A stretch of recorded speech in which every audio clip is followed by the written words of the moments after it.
suspensão de até 30 dias. E 3, instauração de processo disciplinar. Como a sindicância deve ser rápida, objetiva, mas sempre respeitando o princípio da ampla defesa, a lei não se preocupou com um procedimento para a sindicância. Assim, ela pode ser realizada por uma autoridade julgadora ou por uma comissão de funcionários, que inicia os seus trabalhos, investiga e, no fim, chega a alguma conclusão. Se nada ficar apurado contra o funcionário, morre aí a sindicância, porque ela vai ser arquivada. Se, no entanto, a conclusão do apurador ou da comissão julgadora for a de que houve a prática de irregularidade, apontando-se o autor, esta comissão julgadora ou este julgador tomará as providências imediatas para, com base na sindicância, determinar a abertura do processo administrativo. Muito bem, passando agora ao outro tópico. E o que vem a ser o processo administrativo disciplinar? Mais uma vez, vamos nos valer do conceito formulado por José Cretela Júnior. Acompanhem aí na tela. Processo administrativo disciplinar, ou processo disciplinar, consiste no conjunto ordenado de formalidades a que a administração submete o servidor público ou universitário que cometeu falta grave, atentatória à hierarquia administrativa. Sabem qual é o objetivo do processo administrativo disciplinar? Ele visa tutelar a hierarquia através da apuração imediata da falta cometida, para, em seguida, aplicar a sanção prevista na lei própria. Vejam, o processo administrativo disciplinar não tem por objetivo a apuração de nenhum crime previsto no Código Penal, mas apenas apura o ilícito administrativo. Por isso é que a decisão da autoridade só repercute na esfera administrativa. Quando ocorrer também um crime, o servidor que praticou esse crime será também julgado, mas perante a Justiça Criminal. Existem uma série de crimes capitulados no Código Penal, que vocês devem ver na aula própria, na aula de Direito Penal. E são aqueles crimes contra a administração pública, previstos a partir do artigo 312 do Código Penal. Voltando aqui ao nosso estudo do processo administrativo disciplinar. Nós temos que a Constituição Federal prevê a obrigatoriedade deste processo para a aplicação de sanções que impliquem a perda de cargo para o funcionário estável.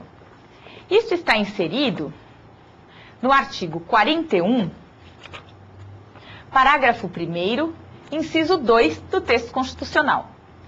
Daí, vocês já podem extrair o quanto é necessário assegurar as garantias do devido processo legal, mesmo na esfera administrativa, para os ilícitos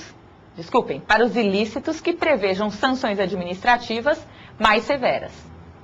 A própria Lei 8.112, lá no artigo 146, exige a necessidade do processo administrativo para aplicação das sanções de suspensão por mais de 30 dias, demissão, cassação de aposentadoria e disponibilidade e destituição de cargo em comissão. O processo administrativo disciplinar desenvolve-se, em 5 fases. Acompanhem também o quadro na tela. Quais são essas fases previstas para o processo administrativo disciplinar? Nós temos, primeiro, instauração, segundo, instrução, terceiro, defesa, quarto, relatório e quinto, decisão.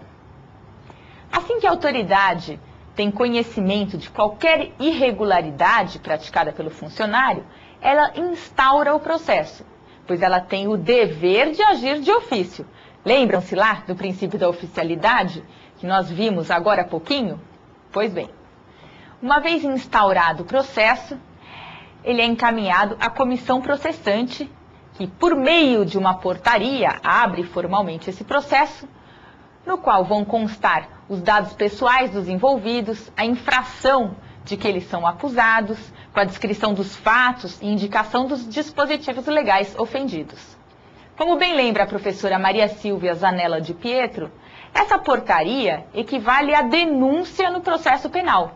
Por isso que é indispensável nela conter todos os elementos que permitam aos servidores saber de antemão de quais ilícitos eles estão sendo acusados. Na fase da instrução, a administração pública toma a iniciativa para a realização das provas, podendo realizar todas as diligências que entender necessárias, sempre dando a oportunidade ao acusado de se manifestar sobre o que foi colhido e juntado no processo. Encerrada a instrução, o servidor que está sendo processado terá o direito de vista dos autos, devendo apresentar razões escritas, pessoalmente ou através de advogado de sua escolha. Terminada a defesa, a comissão apresenta o seu relatório, pelo qual conclui pela absolvição do servidor ou pela aplicação de determinada sanção. Esse relatório contém apenas uma opinião e não obriga a autoridade julgadora a acatá-lo. Finalmente, vem a fase da decisão, em que a autoridade julgadora ou acata o relatório ou decide de forma diferente daquilo que foi ali sugerido. Mas esta sua decisão tem que ser motivada. Concluído o processo administrativo, pode o servidor ser absolvido ou não. Neste último caso, se aplicada ao servidor uma penalidade, pode ele recorrer ainda na via administrativa e, não se conformando com a decisão final, ele pode ainda se valer das vias judiciais. A grande diferença que se faz na esfera do direito administrativo relativa à aplicação de penalidades é que a lei aqui não tipifica todas as condutas dos servidores. Não é lá como no direito penal, em que se tem o crime e a pena correspondente. Aqui, o legislador deixou certa margem de liberdade ao administrador público para que ele aplique a penalidade condizente com o caso concreto, desde que obedeça aos princípios informadores do direito, principalmente aos princípios da proporcionalidade e da motivação. O legislador só previu expressamente as condutas que ensejam a pena de demissão, por ser a penalidade mais grave a ser aplicada. Aí sim é que tem que ser observado o que estabelece aqui, no nosso caso, o artigo 132 da Lei 8.112 de 90. Caberá a demissão ao servidor que praticar crime contra a administração pública, que abandonar o cargo, que apresentar grave insubordinação em serviço, que praticar improbidade administrativa e outras condutas ali descritas. Realmente, a lei não consegue prever tudo o que poderia ocorrer no dia a dia da administração pública. Pode haver diversas situações. Imaginem, por exemplo, um funcionário que foi pego uma vez dormindo em serviço. Ou outro que vira e mexe, não está ali nos seus afazeres, porque resolveu vender cosméticos em outras sessões. Enfim, são inúmeras as situações e a autoridade julgadora deve avaliar todas elas, caso a caso. Bem como também deve verificar se o servidor tende sempre a repetir esses atos, ou se esses atos ocorreram uma única vez.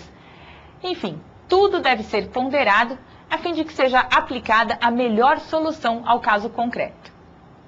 Bem, com essas considerações, encerramos o estudo referente ao processo administrativo, que acredito deve parecer um pouco mais familiar para vocês, porque se trata de uma espécie de processo mesmo, em sentido amplo.